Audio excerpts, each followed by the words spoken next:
제2부 수익성 분석 방법에 대해서 알아보도록 하겠습니다. 사례 물건은 서울시 성동구 금호동에 있는 아파트 물건이 되겠는데요. 최초 감정가 9억 원의 물건이 한번 떨어져서 최저 매각 가격이 7억 2천만 원의 물건입니다. 이 물건에 무려 15명이 참여해서 치열한 경쟁을 벌인 끝에 최초 감정가의 95%대인 8억 6천여만 원에 낙찰이 된 물건인데요. 2등도 8억 4천을 적어냈습니다. 우리가 입찰하고자 할 때 가격을 산정하는 것은 여간 곤혹스러운 숙제이지 않죠. 한편으로 생각하면 이 세상에서 입찰가를 산정하는 숙제가 가장 쉬울 수도 있습니다. 왜 그러냐면 아라비아 숫자를 나열하면 되죠. 그런데 바로 이 부분이 이 세상에서 가장 어려운 숙제로 둔갑을 하기도 하는 것 같습니다. 과연 아라비아 숫자를 어떻게 제일 앞자리에 어느 숫자를 배열할 것이냐는 사실 간단한 문제는 아니죠. 그래서 우리 경매 관련해서는 대개 우리가 입찰가를 산정할 때는 큰 툴이 있는데요. 이처럼 가격이 정형화된 주거용 부동산은 실제 거래될 수 있는 가격 대비 얼마를 싸게 되냐, 즉 수익률을, 즉 시세 대비 10% 싸게 살 것이냐라고 우리가 가격을 산정을 할 수도 있고요. 상가처럼 시세 차익이 목적이 아니고 임대소득이 목적일 때는 역시 월세를 얼마 받을 수 있냐, 즉 기대 수익이 얼마냐, 즉 수익 환원율로 우리가 통상적으로 4% 내면 만족할 수도 있고요. 아니다. 여기는 최소 6% 이상의 수익은 돼야 참여할 가치가 있다. 아니다. 강남 권역처럼 여기는 비록 임대 수익은 낮더라도 향후에 시세 차익, 즉 매도 차익을 누릴 수 있는 곳에서는 이런 경우에는 실제 2% 이하에서도 거래가 이루어지기로 있습니다. 이처럼 아파트냐 상가냐 그리고 토지일 경우는 토지를 취득하신 대부분의 사람들은 오늘 낙찰받고 내일 매각 차익을 얻는다든가 아니면 토지를 통해서 매달 안정적인 임대 수익을 얻고자 참여하는 분은 1인도 없겠죠. 토지 참여자들은 보유 시에 개발을 통해서 지가 상승을 염두에 두고 응찰하게 됩니다. 그런데 사실 토지 부분은 개발 시점이 장기를 요할 수도 있고요. 그리고 장기에 대한 시간에 대한 부담은 있지만 위험 요소는 있지만 개발이 됐을 때는 수익률은 여느 부동산이 감히 범접할 수 없는 적게는 몇 배에서 많게는 수십 배의 폭증도 우리가 경험을 하기 때문에 사실 토지 경매의 낙찰가는 아파트 등 주거용 부동산이라든가 상가 낙찰가는 좀 달라서 만약에 이 땅에 개발 정보가 있고 미래 가치가 있다라면 최초 감정가를 훌쩍 넘는 아니면 전전 유찰가를 넘겨서 낙찰되는 사례가 있겠습니다. 그렇지만 주거용 부동산은 아파트일 경우에는 전 유찰가는 넘길 수 있지만 그 이전 앞전에 전전전 유찰가를 넘기는 건 있을 수 없죠. 그러나 토지 경매는 능히 가능할 수도 있다라는 점을 기억하시기 바랍니다.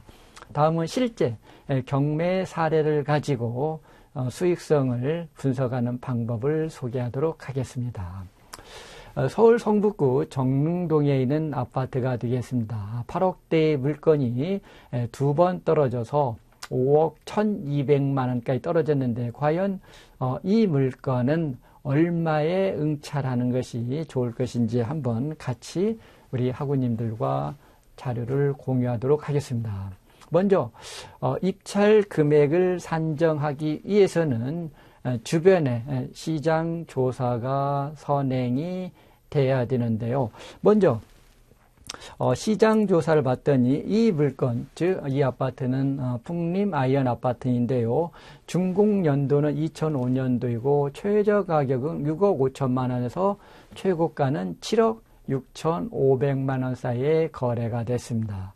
이 가격의 평균은 7억 750만 원 정도가 되고요. 매도 호가는 7억 2천만 원이 됩니다. 바로 이웃 단지에 정릉 이편한 세상 1차 아파트가 있는데요. 이 아파트의 준공은 1년 뒤인 2006년도이고 최저가는 7억 4,200만 원에서 9억 2천만 원대까지 거래가 이루어졌습니다. 평균 가격은 8억 3,100만 원이고요. 매도 호가는 8억 1,000이 되겠습니다. 이 물건의 매도 호가는 7억 2천, 그리고 평균가는 7억에 근거해서 우리는 이 물건, 즉 풍립아이언과 이웃 아파트, 이편한 세상 1차 아파트를 비교했을 때 우리가 응찰하고자 하는 물건은 이 물건은 주변 물건에 비해서 상대적으로 선호도는 즉 떨어진다, 즉 저가격대에 형성이 되어 있고요. 이 물건은 소유자가 거주하고 있기 때문에 낙찰 시 명도에 대한 부담도 적은 물건이 되겠습니다. 이 물건은 평균 가격 7억 원여원에서 약 1억 정도 저렴한 6억 원에 응찰하기로, 즉 우리는 약 시세 대비 15%의 경쟁력이 있으면 충분히 경매에서는 응찰할 수 있어요. 저는 일반적으로 10% 정도만 저렴해도 응찰할 수 있다라고 보는데, 이 아파트는 주변에 있는 다른 여느 아파트에 비해서는 선호도가 좀 낮다라는 걸 감안해서 조금 더 보수적으로 접근해서 5%를 더 할인해서 약 시세 대비 15% 저렴한, 즉 금액으로 환산하면 약 1억 정도 저렴한 6억 원의 참여 시에 우리가 추가적으로 발생할 수 있는 부대 비용 등 또는 자금 조달 방법에 대해서 알아보도록 하겠습니다. 이 물건은 앞전에 얘기했듯이 우리가 6억 원에 응찰하고자 할 때는 우리가 실수요 목적일 경우와 제3자에게 임대를 놓는 경우 두 가지 경우에 서로 접근할 수 있는데요. 먼저 실거주 시의 비용을 분석하도록 하겠습니다. 만약에 6억의 낙찰 시에는 1주택자이고 85제곱미터를 넘기 때문에 부대 비용 등을 감안해서 취득세를 약 1.8%로 봤을 때는 1,080만 원의 취득세 등이 발생하고요.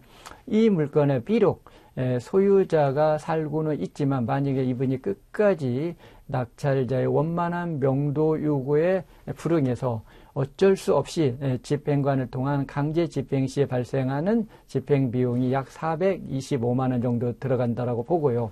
그리고 이 물건은 낙찰 후에 인테리어 시 평당 100만 원 정도 비용을 들여서 수선할 경우 실평수가 35평이기 때문에 3,500만 원의 인테리어 비용이 발생하고요. 그리고 경락잔금 대출을 우리는 4억 원을 받을 경우를 가정했을 때 금리 6%로 3년 거치 후 만기 일시 상환 조건으로 대출 시 3년 동안 발생하는 이자의 총량은 7,200만 원이 되겠습니다. 그리고 경매 전문가의 도움을 받았을 때는 경매 전문가의 도움 비용, 컨설팅 비용이 감정가의 1%인 800만 원이 발생하는데요.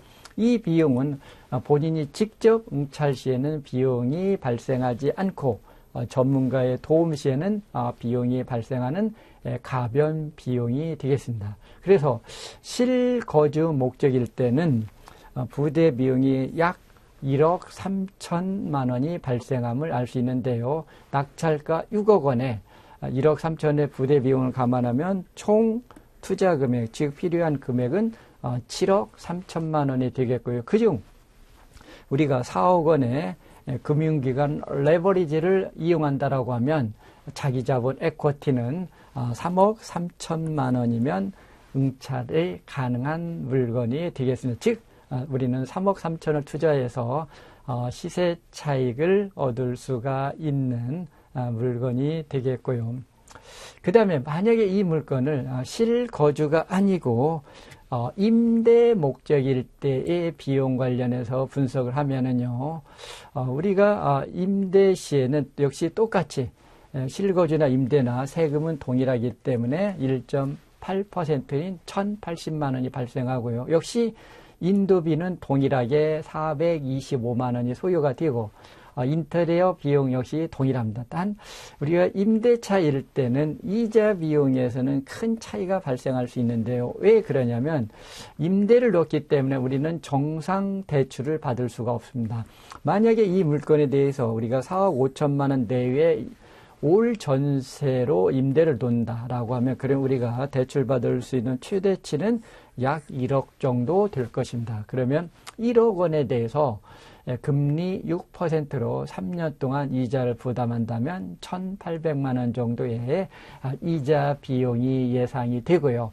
그리고 컨설팅 전문가의 도움을 받을 시 800만 원의 비용은 발생할 수도 있고 본인이 직접 응찰 시에는 이 비용은 발생하지 않을 수 있는 가벼운 비용인데 실거주 시에는 발생하지 않는 비용이 임대 목적일 때는 발생할 수 있는 게 있는데 뭐냐면 바로 공인중개사의 중개수수료가 발생할 수가 있습니다. 중개수수료를 임대보증금의 0.4%로 했을 때 약 180만 원이 발생합니다. 그래서 임대를 놓은 경우에 부대 비용은 약 7,700여만 원, 7,800만 원이 채 안 되는 비용이 발생한데요. 임대 시에는 낙찰가 6억 원과 부대 비용을 감안하면 총 투자 금액은 6억 7,700여만 원이 되고요. 그중 전세를 통해서 4억 5천만 원을 조기에 회수를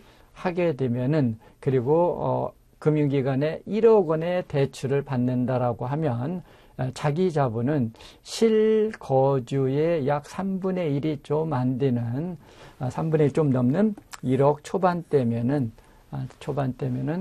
취득이 가능한 물건이 되겠습니다. 이처럼 동일 아파트일지라도 실거주용이거나 임대 목적일 때는 자기 자본의 비용에 있어서 현저한 차이가 발생함을 우리가 알 수가 있습니다. 즉 내가 실거주 목적의 비용이라고 하면 우리가 투자 목적 시에는 동일 유형의 물건을 이론적으로는 최소 2채에서 3채까지도 응찰이 가능할 수도 있다라는 점을 우리가 간접적으로 확인이 가능하고요.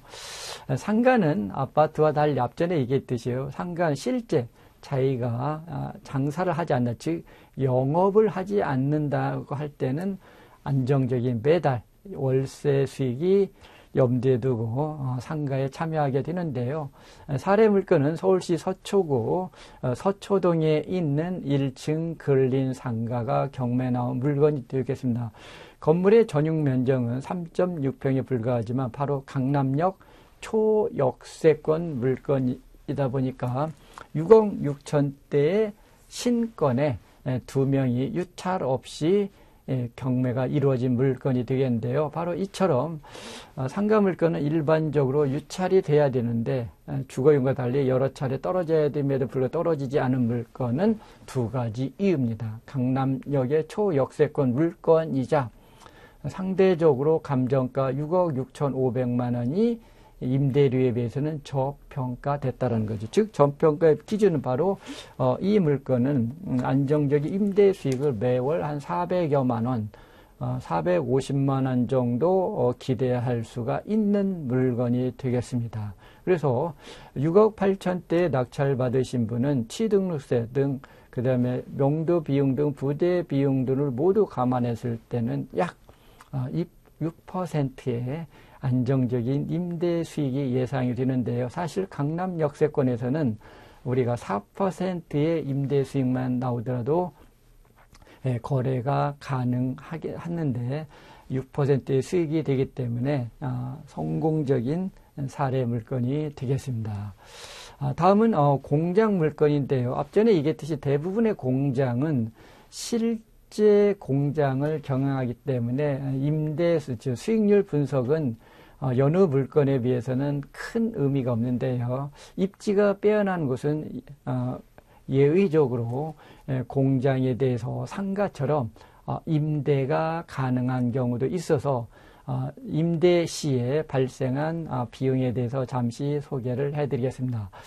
광주시 실촌면에 있는 공장 물건이 되겠는데요. 9억대의 물건이 한번 떨어져서 6억대가 되자 7억 4,500여만 원에 최종적으로 낙찰이 된 물건이 되겠는데요. 이 물건의 낙찰 당시 취득세를 3,400만 여만 원 냈고요. 그 다음에 이사 관련 기타 비용이 110여만 원이 들었습니다. 따라서 낙찰가에다가 부대 비용의 총 합계는 7억 8천여만 원의 비용이 발생했고요. 이 물건에 대해서 낙찰가의 90%를 대출을 받습니다. 90%는 6억 7천만 원을 대출을 받고, 그리고 보증금 3천에 월세 300에 임대를 놓았습니다. 그래서 이 경우 낙찰자의 총 투자 금액은 7억 8천인데 6억 7천의 대출을 받고 3천의 임대를 놔서 실제 낙찰자가 부담한 금액은 1억 1,000여만 원이 되고요. 그리고 300만 원의 6억 7천의 대출에 대해서는 당시는 비교적 저렴한 금리인 3% 초반대의 대출 조건에서 180여만 원을 매달 부담을 하게 됩니다. 즉 매달 월세 300을 받아서 180여만 원의 이자를 내면 낙찰자가 손에 쥘 수 있는 순이익은 110만 원 정도가 되겠습니다. 즉 1억 초반을 투자해서 1억대를 투자해서 매달 10분의 1 수준인 10분의 1 정도인 110여만 원의 이익을 얻을 수 있어서 수익률은 일반 여느 물건에서 볼 수 없는 두 자리 수익률을 기대할 수 있었는데요. 이처럼 이 물건이 두 자리 수익률을 기대할 수 있는 것은 바로 수도권 인근 지역이라는 이 빼어난 입지 조건이다 보니까는 바로 이 물건의 임차인을 구할 수 있었다라는 것. 그리고 당시 대출을 낙찰가의 90%까지 대출을 받음으로 인해서 자기 자본 지출을 최소화한 부분이 수익률 두 자리 수익률을 기대한 얻을 수 있는 주 요인이 되었습니다. 네, 오랫동안 수고 많으셨습니다. 안녕히 계십시오.